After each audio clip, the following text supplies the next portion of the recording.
Et le vous, sieur, nous sommes le patriarche Félix Houphouët-Boigny. On peut extrêmement donner le patients, volume. mais des patients actifs. On peut retarder le progrès, on ne peut pas supprimer le progrès. Nous avons la certitude que tant au plus, 40 ans dans la vie des peuples, quand le monde compte des milliards d'années d'existence, nous aurons des hommes capables de transformer nos matières premières. Quand nous aurons à discuter en ce temps-là, quand ils auront à discuter en ce temps-là du coût de l'acier, non pas de minerai de fer, bien alors il y aura un langage qui sera compris, le langage de l'intérêt commun.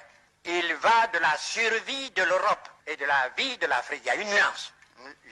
Je continue à me battre pour faire comprendre à nos partenaires européens que la lutte finale, si lutte doit être finale, ce ne serait pas avec des fusées. Ce serait sur le plan essentiellement économique. Et l'Europe n'a pas de matières premières. Les Américains en ont, mais pas en quantité suffisante pour en céder à leurs frères et leurs alliés européens. L'Asie, la question n'intéresse pas, je ne vais pas rentrer dans certains secrets, dans certaines confidences, mais l'Asie, même si elle avait des matières premières, le chiffre de la population est tel qu'elle ne pourrait pas, l'Asie ne pourrait pas couvrir ses propres besoins. L'Amérique latine, c'est la situation qui prévaut depuis des siècles dans cette partie de l'Amérique, victime aussi de l'exploitation des mêmes groupes économiques, financiers puissants ne peuvent venir au secours de l'Europe sur le plan des matières premières. Il n'y a que nous, l'Afrique, de loin le grand propriétaire des matières premières. Nous recelons. L'Afrique n'est pas suffisamment prospectée. Mais on peut admettre sans crainte de moindre démenti que nous sommes les premiers pour le faire, les premiers pour les bauxites. Quand on pense qu'en Guinée, il y a des siècles de réserves de bauxite, le manganèse, l'uranium, l'Europe a besoin de ces matières premières pour donner du travail à ses hommes, à ses ouvriers. Imaginez-vous la pauvreté se généralisant, la révolte des jeunes exploités par d'autres. Permettez-moi de ne pas aller loin dans ma pensée. Et si ces matières premières ne parvenaient pas un jour à l'Europe, vous voyez notre ami à faire face à 1 million ou 2 millions de chômeurs, et ce n'est pas facile de régler cela, malgré leur bonne volonté, ils y arriveront. Mais si l'Europe venait à être privée de matières premières, c'est le chômage généralisé et qui conduira où, vous le savez vous-même. On n'aura pas besoin de tirer un coup de fusil. Voilà ce que nous nous évertuons à faire comprendre à nos frères européens. Nos intérêts sont solidaires. Il faut qu'ils nous aident à nous développer. Vous avez parlé de l'autosuffisance alimentaire. Nous en sommes conscients. Vous croyez que c'est de gaieté de cœur que nos frères tendent la main chaque année pour une aide alimentaire? Ils sont très dignes, mais ils n'ont pas le choix. Je l'ai dit en Côte d'Ivoire et c'est la pensée du jour qu'on récite chez moi. L'homme qui a faim n'est pas libre. Et c'est vrai. Nous avons quitté la dépendance coloniale, mais après 20 ans, nous pouvons faire le point. Pour l'essentiel de notre existence, pour la nourriture, pour beaucoup, pour nos soins médicaux, pour notre éducation, bref, pour tout ce qui permet l'épanouissement de l'être humain, nous sommes obligés, il faut le reconnaître, de nous adresser à nos anciens colonisateurs. Vous ne croyez pas que nous soyons conscients de cette triste situation? Nous voulons nous évader de cette situation-là. Nous ne sommes pas une sorte de mer morte qui reçoit l'eau du Jourdain sans rien laisser passer. Voyez-vous, nous parlons avec beaucoup d'images. Et voudrez-vous que je vous dise ceci pour conclure? Chez nous, on dit qu'il faut que vous nourrissiez votre enfant jusqu'à ce qu'il ait poussé des dents, afin qu'il vous nourrisse quand vous aurez perdu les vôtres. Juste avant l'indépendance et autour de l'indépendance, il a été dans le gouvernement français. Donc, il a bien connu la France, il a bien connu ces pays-là. Houphouët a eu un certain nombre d'attitudes que les gens n'ont peut-être pas compris. D'autres ont dit que Houphouët a vendu la lutte, parce qu'on voyait les Kwame Nkrumah, on voyait d'autres personnes qui avaient Sékou Touré et autres, qui avaient beaucoup plus une tendance qui était la rupture totale avec les colonies. Par contre, Senghor ou Houphouët-Boigny, ces personnes avaient peut-être, attention, on n'est pas prêt. On n'est pas prêt, il faut attendre le temps. Donc, on le voyait collaborer. Donc, les gens ont vu comme un traître. Mais en réalité, Houphouët-Boigny avait une sagesse.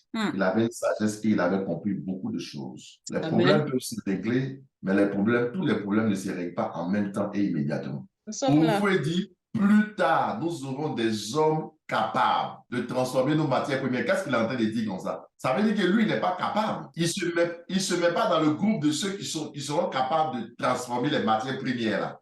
Il ne se met pas dans le groupe. Donc, il est en train d'annoncer que lui, il ne fera plus partie de cette génération quand les gens seront en train de transformer les matières premières. Dieu va susciter des hommes. Et il a bien dit, dans 40 ans, on était en 80, plus 40 ans, plus 20, ça fait 2000. Plus 20, c'est dans les années 2020. Donc, je pense qu'on est dans les 84, comme ça, 83. Ça tombe dans 2023. Vous comprenez la précision de la prophétie d'Ouvoué.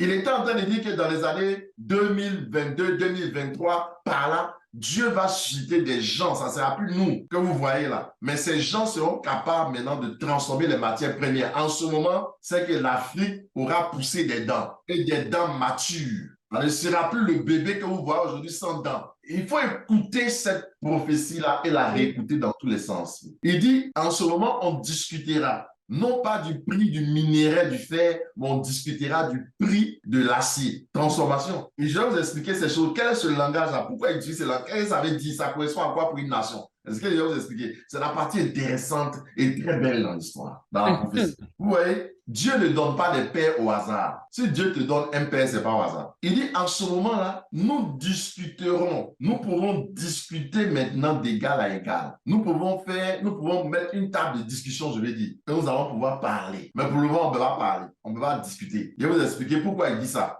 Je vais vous expliquer le rapport de pouvoir parler, de pouvoir transporter les matières premières et ses rapports avec la dent. Quel est le rapport qu'il fait à la dent? Il y a un moment où vous allez survivre, c'est nous qui allons vivre. On voit, ils sont en train de survivre aujourd'hui. Survivre veut dire, si tu n'as pas à manger, tu meurs. Survivre veut dire, ce qui te fait survivre là, si tu n'as pas ça, tu meurs. C'est le minimum. Et ce minimum-là, aujourd'hui, on voit ça en Europe. C'est ça dont ils ont besoin, l'uranium, toutes ces choses-là. Elle est suivie. On coupe courant. En France, jamais vu. Délestage, jamais vu. Jamais vu. Tout ça à cause de quoi? L'uranium du Niger. Un bébé ne peut pas être indépendant. Quand tu es dans le ventre de ta mère, écoutez-moi bien, quand tu es dans le ventre de ta mère, là, tu es oppressé, tu es dans l'esclavage, non? Tu dépends de la mère, non? Ce que tu manges, c'est ce qu'elle mange. Tu es limité par sa cavité ventrale. Quand tu nais, là, quand tu sors, là, on appelle ça comment? Délivrance, non? Donc, apparemment, quand l'enfant est né, on dit délivrance. Il y a un cordon ombilical encore, non? Tu as coupé le cordon ombilical. Tu dis, quand on a coupé le cordon ombilical, je suis indépendant, non? Mais qui va te donner lait à téter? C'est là que tu vas voir que tu n'es pas indépendant. Donc, pendant qu'on était dans la colonisation, on était dans les entrées, on n'était pas encore une nation. On vient de naître, il y a le cordon. Coupé là, c'est bien. Mais quand tu as coupé là, maintenant, tu vas trouver ton lait où? Tu vas prendre le lait pour boire où? Au sortir de l'indépendance, nul ne pouvait être libre. Pourquoi? Parce que ça fait des années qu'on a passé le temps à être inféodé. Des années qu'on a dépendu du système colonial. On sort du coup, on n'a aucune expérience. Comment on va se prendre en charge nous-mêmes? On ne peut pas. C'est comme quelqu'un qui était il était du monde car il a accepté Jésus. Aujourd'hui, là, tu n'es pas élevé pour dire que tu es un adulte dans la foi. Tu es un bébé nouveau-né. Tu as besoin d'accompagnement, d'assistance. Tu ne peux pas être autonome. Dans tous les domaines, que ce soit politique, dans tous les domaines sociologiques, tous les domaines éducationnels, dans tous les domaines, quelqu'un qui sort d'un système de délivrance a besoin d'une prise en charge. Donc, c'est ce que Oufou était en train de dire. Que c'est vrai, on est indépendant, mais on ne peut pas couper totalement, dire qu'on ne dépend plus d'eux. On va tout fermer comme Sékou Touré. Non, on ne peut pas. On a besoin du lait qu'il nous faut pour grandir. Quand on sera adulte, le temps viendra, on sera affranchi et libre. C'est le fils qui est libre, pas l'enfant. Mais l'enfant, il faut quelqu'un pour lui dire dans la maison, ne fais pas ceci, ne va pas ici, ne mange pas ça, ne bois pas ça. C'est lié à la condition d'enfance. On décide la nourriture pour toi, où tu vas, à quelle heure tu rentres, à quelle heure tu te couches, à quelle heure tu t'élèves. Quand tu fais ceci, quelle école tu vas fréquenter, c'est les parents. Il faut un tuteur, il faut quelqu'un jusqu'à ce que tu deviennes fils. Quand tu deviens fils, maintenant, c'est l'âge de la liberté. Est-ce que vous était en train de dire simplement? Galates chapitre 4, verset 1 à 4. Quelqu'un va lire ça. Galates chapitre 4, vous allez voir que ce que vous dit est tout à fait biblique et ce qu'il s'en dit, c'est ça. C'est la sagesse. Or, aussi longtemps que l'héritier est enfant, je dis qu'il ne diffère en rien d'un esclave, quoiqu'il soit le maître de tout. Mais il est sous des tuteurs et des administrateurs jusqu'au temps marqué par le père. Le fait que l'héritier soit enfant. L'héritier veut dire c'est lui qui doit hériter, c'est pas ça? C'est toi qui dois hériter. Donc l'héritage est fait pour toi. Mais tu commences par être enfant et puis après tu deviens fils, tu grandis. Mais pendant que toi tu es un enfant là, tu ne peux pas hériter de l'héritage. Si quelqu'un est milliardaire et puis pour une raison ou pour une autre, il ne peut plus administrer parce qu'il a perdu ses facultés, mais parce qu'il est mort, son enfant est l'héritier. Tous les biens lui reviennent. Mais si l'enfant, disons, a 4 ans, il ne peut pas gérer les milliards de son père. Il faut qu'on trouve quelqu'un pour gérer pour lui, un tuteur légal, un administrateur. La Bible appelle un administrateur, un tuteur et un administrateur. Le tuteur va l'aider à grandir pour arriver là-bas. L'administrateur va lui montrer les principes, etc. Donc, ces deux entités-là vont l'aider jusqu'à ce qu'il soit en âge. On dit maintenant, tu vas prendre ton héritage, tu peux jouir de ton héritage. Écoutez bien cette sagesse. Aussi longtemps que l'héritier demeure enfant, on dit aussi longtemps. À quel moment, quelle est l'alarme, quel est le signal qui lui montre qu'il n'est plus enfant? Quelle est l'alarme qui lui dit que non, mon statut doit changer et je ne peux plus me comporter comme un enfant? Quel est le signal? C'est le temps. On dit jusqu'au temps marqué par qui? Le Père. Donc, il y a un temps. Tant que ce temps n'est pas encore arrivé, tu ne peux pas dire que tu n'es pas un enfant. Et ce temps est marqué. Ce temps ne dépend pas de toi. Le temps est marqué par le père, il n'est pas marqué par l'héritier. Prenons naturellement un enfant, comme tu as un bébé qui est mère, tu viens d'accoucher. Toi-même, tu sais qu'il y a un temps qui viendra où l'enfant pourra décider de lui-même quand il va au voyage, comment il va acheter sa carte de bûche, ou comment il va avoir ses amitiés, des choix. Il y a un temps qui arrive, l'enfant là, il va le faire. Mais avant le temps là, même si l'enfant veut, est-ce que tu vas lui permettre? Non. Dans l'intérêt de qui? Lui-même dans ton intérêt. Dans son intérêt à lui. Parce qu'il n'est pas assez mature pour décider. C'est une question de temps marqué. Et dans ce temps marqué-là, c'est le père qui remarque. Et l'enfant, quand le temps arrive, naturellement, il va se sentir la nécessité de réclamer sa condition de fils. Quand ce temps arrive. Mais avant, si tu réclames cette liberté avant, ça va te détruire. Il avait bien cette donne de la maturité dans le temps, de la croissance dans le temps, des possibilités, des potentialités dans le temps. Et il faut dire, il faut la patience. Mais une patience qui est active. C'est-à-dire, on ne reste pas là sans rien faire. On va continuer de travailler à notre croissance. Active veut dire qu'il continue de travailler à notre croissance, à amener les gens, l'Afrique à se développer jusqu'à arriver. Quand le temps va arriver, il y aura en ce moment-là des hommes. Peut-être, certainement, en ce moment, il ne sera plus là. Il savait qu'il ne serait plus là à cette époque. Il savait. Il a dit d'autres personnes vont venir le faire. Donc, il sait qu'il ne sera plus là. La preuve, il a dit dans 40 ans. Et à 80 ans, en 1980, vous voyez à quel âge? Donc, il savait que dans 40 ans, il ne serait pas là. Vous voyez? C'est ça un prophète. Il sait qu'il y a des choses qui vont venir, je ne verrai pas. Mais je fais pour pouvoir préparer l'avènement de ces choses. Parce qu'un homme doit fonctionner en fonction des générations qui arrivent. Savoir dans la dispensation dans laquelle il est, comment Dieu veut l'utiliser, qu'est-ce que Dieu veut qu'il fasse, quel est son message pour sa génération, quel est son message pour ceux qui arrivent. Il faut les savoir très clair. Quand il parle de bataille finale, il parle de quoi? D'une fin, d'une époque. À la fin d'une époque, il y aura une bataille. Donc il est en train de dire que quand le temps de devenir mature va arriver, de réclamer notre indépendance, parce qu'on ne l'est pas, il y aura une bataille parce qu'il sait que l'indépendance s'acquiert au prix du sang. Il y aura une bataille. Mais il dit que cette bataille ne sera plus avec des fusils comme dans la première colonisation, mais cette bataille sera maintenant économique. Donc, il annonce qu'il y aura une fin, une dispensation, bataille finale. Donc, quelle est la bataille finale? C'est l'Armageddon. Quel est le temps de l'Armageddon? J'ai dit 2023, c'était l'année 5783. C'est l'année du Guimel, l'année de l'Armageddon. C'est ça la bataille finale, c'est-à-dire, c'est comme on est retourné au commencement et comme on va à la fin, c'est comme à la fin, je l'ai dit. Il faut annoncer dans sa prophétie l'Armageddon. Il a annoncé la fin d'un temps, la fin d'un monde. Pas la fin du monde, mais la fin d'un monde. Nuance. Il a annoncé une dispensation qui s'achève et qui s'achève avec la liberté des pays africains. Sa prophétie est profonde, sa pensée est profonde. Il faut savoir écouter les prophètes dans ce qu'il est en train de dire. C'est ça une parabole, c'est ça un proverbe, une parabole. Ça condense des idées et des pensées, des choses qu'on veut dire mais qu'on ne dit pas publiquement, au risque de ne pas se faire comprendre, au risque d'avoir des persécutions, au risque de perdre des privilèges, au risque de favoriser des privilégiés, etc. C'est la raison pour laquelle on fait une parabole. Nous parlons là avec des images. Il dit, mais que va-t-il se passer en Europe avec toute cette classe qui va se révolter parce qu'ils n'auront plus de matière première et ces millions de personnes qui vont se révolter vis-à-vis de ces oligarques, ces firmes puissantes qui exploitent pour leur seul compte, mais qui ne leur font pas du bien. Et ces personnes qui vont se révolter parce qu'ils n'ont plus à manger, ils vont venir tous vers l'Afrique, tendre la main. Ça ne sera pas facile pour les dirigeants. Il est en train d'annoncer que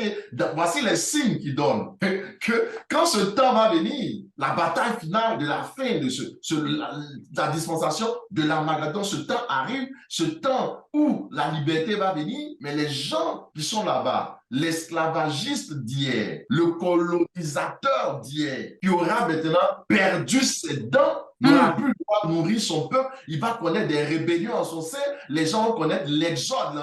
Comment va-t-il faire face à ces millions de populations? Ça ne sera pas facile, ils vont être obligés de venir tendre la main vers l'Afrique. Il est en train de prophétiser sur le mouvement inverse. Aussi longtemps que l'héritier, là, il demeure enfant. Qui est celui qui est enfant? Celui qui est sous la loi. La liberté, là, quand tu te demandes, est-ce que vraiment, je suis fait même pour être libre? C'est le temps. Mais tu vois, les gens qui ont le même âge que toi, ils sont pas bons, ils sont bien, ils sont à l'aise. Tu dis, non, attends. Vous avez le même âge. Votre indépendance était en même temps. Vous êtes nés en même temps. Vous avez le même âge. Ils sont affranchis, ils sont libres. Ça veut dire que c'est le temps. C'est pour ça que quand le temps des indépendances avait commencé, De Gaulle n'a pas eu de dit, je vous libère. On compris qu'on ne peut pas résister à ça. Tous ils sont arrivés en âge de sortie. Le temps de l'enfantement. Ils ont été gardés dans nos entrailles. Nous, la mère patrie, longtemps. Maintenant, le temps d'enfanter, on est bien, l'enfant va sortir, dit non, il va retenir la grossesse. Non, tu ne peux pas le faire. Il n'avait pas de choix. De Gaulle n'avait pas le choix. L'enfant est né maintenant, quand il arrive, à l'âge où il devient fils, tu n'as pas le choix que de le laisser. Il y a des choses que tu disais à l'enfant là, tu ne peux plus lui dire ça quand il devient fils. C'est compliqué pour toi. Maintenant, il explique qu'est-ce que ça veut dire les dents, la nourriture, tout ça, ça représente quoi pour la nation? Le vie est profond. Celui qui n'a pas de dents, non, c'est l'Afrique. Celui qui le nourrit, ce sont les pays colonisateurs et les impérialistes. Ma nourriture, c'est quoi? C'est tout ce qui me donne l'énergie pour pouvoir survivre, vivre et me développer. En fait, dans la nourriture, ce qui est important, c'est l'énergie, en fait. Je mange pour avoir la force. Force pour pouvoir faire temps, force pour pouvoir réparer mes tissus, etc., Force pour pouvoir réfléchir, etc. C'est ça l'énergie pour pouvoir faire tout ça. L'énergie est convertible. Dans la nourriture, libère l'énergie dans mon sang qui est convertie en activité, en travail, etc. C'est pour ça qu'on mange. C'est pas pour se remplir le ventre. C'est pour ça que quelqu'un, par exemple, qui va à l'hôpital, on n'est pas obligé de lui demander. Quand sa bouche ne fonctionne pas, on met le sérum glucosé là dans le sang. C'est la même chose, en fait. Il est alimenté de la même manière. Aussi longtemps qu'on met le glucose, on met la nourriture dedans, tu peux rester 3 mois, 4 mois là, tu ne meurs pas. Parce que tant que ton corps a l'énergie, ça suffit. Le reste, ce qu'on consomme là, c'est le contenant dans lequel se trouve l'énergie. C'est pour ça que ça va dans les fesses, dans les toilettes. C'est pas ça qui est important. Ça va dans les toilettes, tout ce qu'on mange là, tout ce que tu manges ne passe pas dans ton sang, c'est rejeté. Pas les urines, la transpiration, etc.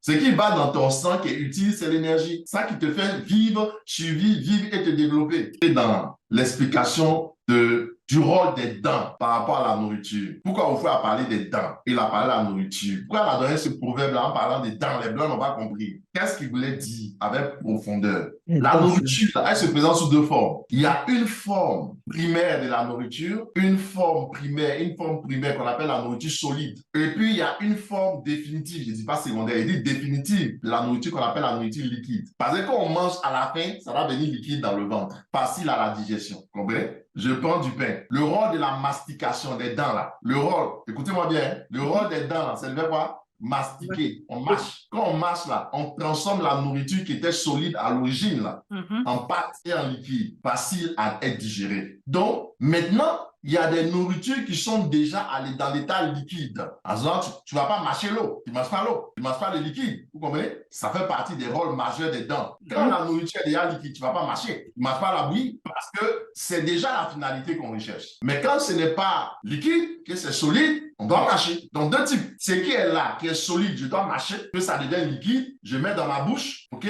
Je mets dans ma bouche, je vais mâcher.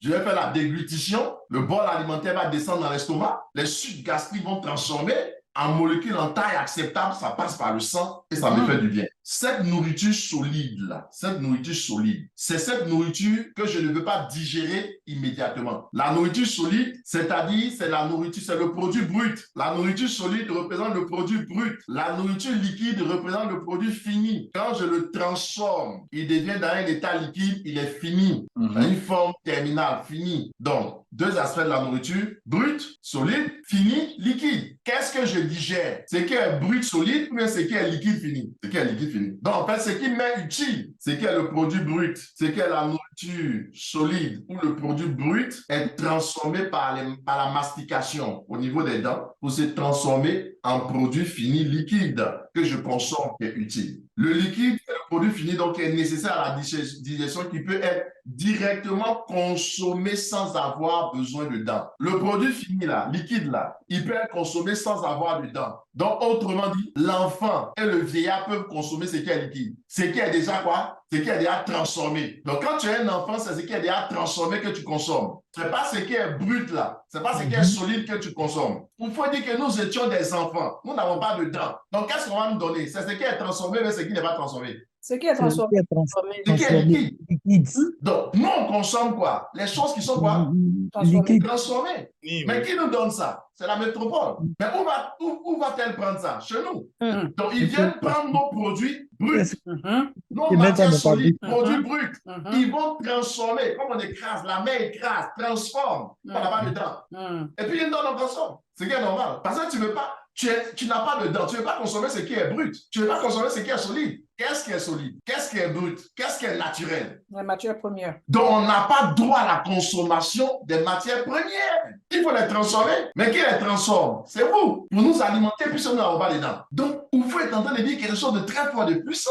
Je doute qu'ils aient compris, ces gens-là, quand il a pas. Donc, celui qui est malade, qui a un problème pathologique, on lui donne l'aliment liquide. Un enfant, un vieillard, on lui donne l'aliment liquide. C'est d'ailleurs, on va déjà transformer pour lui donner. Donc, c'est comme ça, vous pouvez dire, nous sommes patients, mais notre patience n'est pas inactive. Pendant tout ce temps, on prend le temps de pousser nos dents, sinon d'implanter des dents, faire des implants dentaires. La nourriture solide, c'est quoi? Produit initial, par exemple. Nourriture solide. Prenons, par exemple, les réserves minières, le bauxite, le diamant, le cobalt, et toutes ces choses-là, l'uranium, l'or, le coltan, ces matières premières sont la nourriture solide. On ne peut pas les consommer comme ça. Ça ne va pas nous aider. Nous sommes des enfants, on n'a pas de dents. Donc, il faut qu'on se crée les dents. C'est quoi les dents? Les usines de transformation de ces produits. Les dents sont différentes, des différents types. Il y a les canines, il y a les incisives. Donc, il y a des dents éducatives. Il y a des dents au niveau des usines de transformation. Donc, les dents sont différentes. Les dents sont pas la même chose. C'est différents types de dents, différentes catégories de dents. Quand tu vois au niveau donc, des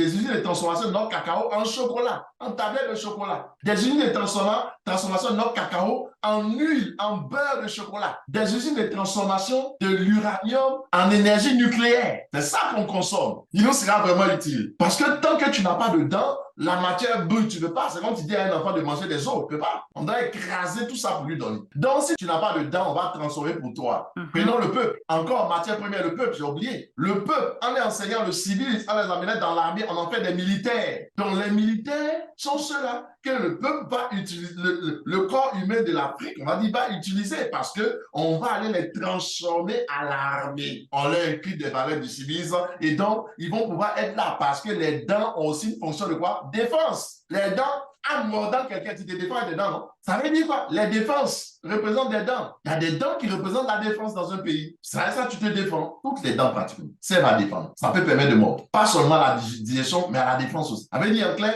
quand tu vas transformer ton uranium en énergie nucléaire, qui va t'attaquer? C'est pas défense. Quand tu vas transformer ton or en barre d'or, ça va être un garant pour ta monnaie. Ça va te défendre contre les inflations et tous ces manchettes. Défense. Quand tu as transformé les hommes en intellectuels, ça va te défendre, te protéger. Quand tu as transformé ta population en militaire, ils sont nombreux les Chinois. Pourquoi on appelle les Chinois? Parce qu'ils sont une armée, ils sont nombreux. C'est les produits finis qui font que consomme quelqu'un qui n'a pas de dents. Mais celui qui a des dents, lui, il va transformer ça pour consommer. Lui-même, il transforme. Tes dents te permettent de transformer. Donc, tu n'as plus besoin de quelqu'un pour t'alimenter quand tu as les dents. La poussée des dents marque la maturité et donc, quelqu'un ne viendra plus te donner un aliment liquide parce que tu es un enfant. Autrement dit, notre autonomie viendra du fait qu'on poussera des dents. C'est ce qu'on peut dire. Celui qui n'a pas de dents est encore un enfant. Celui qui n'a pas ce qu'il faut pour transformer ce qui est brut est encore un enfant. Donc, le combat de Houphouët disait que notre combat, c'est ce qui permet de transformer les matières premières, ce qu'il appelait matières premières. Matières premières agricoles, matières premières minières,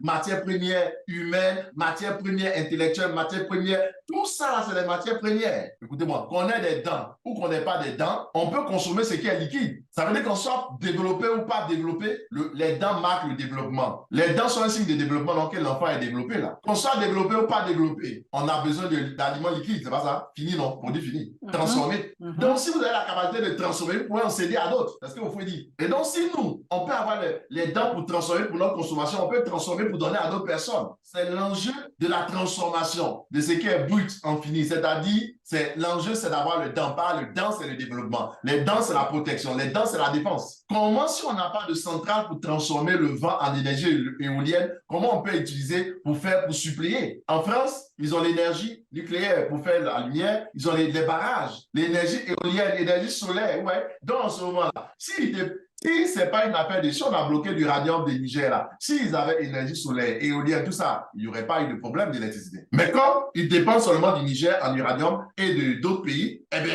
quand ces pays-là ne donnent pas automatiquement, ben, ils peuvent bien faire, ils ne peuvent pas consommer. Donc, ils se sentent mal. C'est comme les dents ne fonctionnent pas ou les dents sont là, mais il y a un problème, il y a un malaise, il y a une anomalie dans la bouche, on ne peut pas consommer. Oufou est en train de dire quelque chose. Le produit brut s'appelle quoi? Par exemple, le paysage, les montagnes, les vallées, les sites historiques, les monuments. Ça, c'est des produits bruts. Mais il faut les transformer pour en faire du tourisme. Non seulement ça permet de consommer, ça permet de se défendre, mais les dents aussi sont importantes dans l'articulation. Quand tu parles, si tu n'as pas de dents, on ne t'entend pas. C'est pour ça qu'il faut dire qu'en ce moment, nous allons nous faire entendre, nous comprendre, nous faire comprendre. Quelqu'un qui n'a pas de dents, mais il dit quoi même? Mais quand tu as des dents, tu vas te faire comprendre. Les Africains parlent, on ne comprend pas ce qu'ils disent. Ils vont à l'ONU, ils parlent, c'est pas parce qu'ils ne parlent pas. Hein. Ils parlent à l'ONU, mais les gens ne comprennent pas. Pourquoi? Ils n'ont pas de dents. Ils se faire comprendre et c'est imposer la force, la puissance de leurs idées dans les nations parce qu'ils n'ont pas de dents. Donc, mon frère a vu que tout ça là, ça tourne autour des dents. L'enjeu de tout ça, c'est quoi? La prophétie d'Oufoué, il était en train de dire, donc le temps viendra, nous on va pousser les dents, vous allez perdre les vôtres. De telle sorte que même si vous en avez, ça ne vous sera pas utile. Vous allez perdre les vôtres avec l'âge, le temps. Nous serons devenus maintenant adultes. Nous serons développés. Autrement dit, le temps viendra, nous serons développés lorsque nous aurons poussé les dents. Le chemin du développement, c'est ça. Dans la prophétie d'Oufoué, là, il est en train de nous dire que le chemin du développement, c'est pousser les dents. Il ne faut pas seulement avoir l'uranium. Ça, c'est Dieu qui t'a donné. Il faut transformer ça en énergie nucléaire. Quand tu veux faire bombe nucléaire, là, ils vont venir acheter chez toi. La nourriture brute, tu ne veux pas manger, tu t'en donnes, quelqu'un transforme et met dans ta bouche. Mais celui qui met dans ta bouche là, il te dicte les choses. C'est quoi, il faut dire.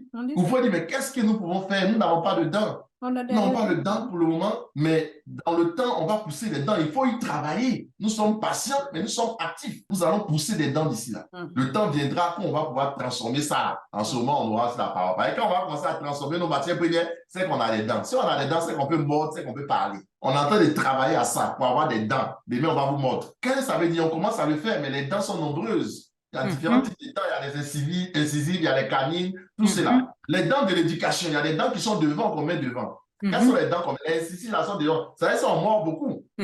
Pour se défendre. C'est quoi? La Bible dit quoi? Apocalypse chapitre 5, verset 12. On dit, celui qui a été immolé, l'agneau qui a été immolé est digne de recevoir quoi? Puissance, richesse, sagesse, honneur, force et gloire et louange. Tu vois? Tout commence par la puissance d'abord. La force de feu. Un pays devient puissant par sa capacité à se protéger d'abord, mais pas l'argent devant. Si tu as mis l'argent devant, quelqu'un qui a Mercedes, qui s'habille bien, qui a beaucoup d'argent, qui habite dans un quartier pauvre, on va l'agresser tout le temps. Il n'a pas de garde, n'a pas de garde pour le protéger. Il va mourir même. On va le tuer. Les bandits vont tirer sur toi un jour. Et t'agresser pour ce que tu as. Mais si tu commences par avoir une armée forte, une sécurité autour de toi, puis tu mets l'argent maintenant, on ne peut plus t'agresser. En fait, ce qui est important dans la parole, même qui fait entendre, même c'est les dents de devant. C'est ça quand tu enlèves les dents de devant, je vais parler.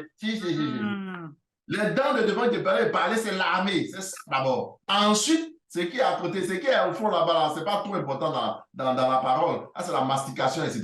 Mais ce qui est ici là, c'est d'abord la parole. Donc, il faut que des gens commencent à mettre de l'investissement dans leur armement. Le temps de la vraie indépendance est arrivé. Ce souffle est en train de venir.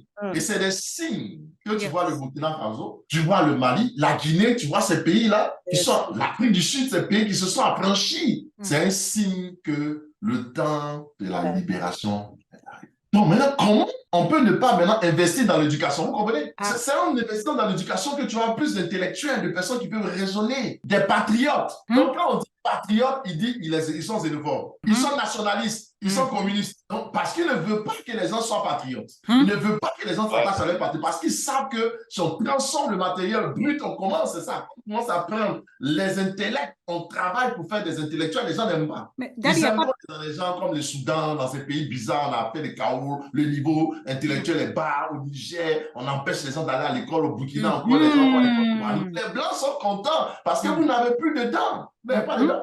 Sa prophétie est trop profonde. Yeah.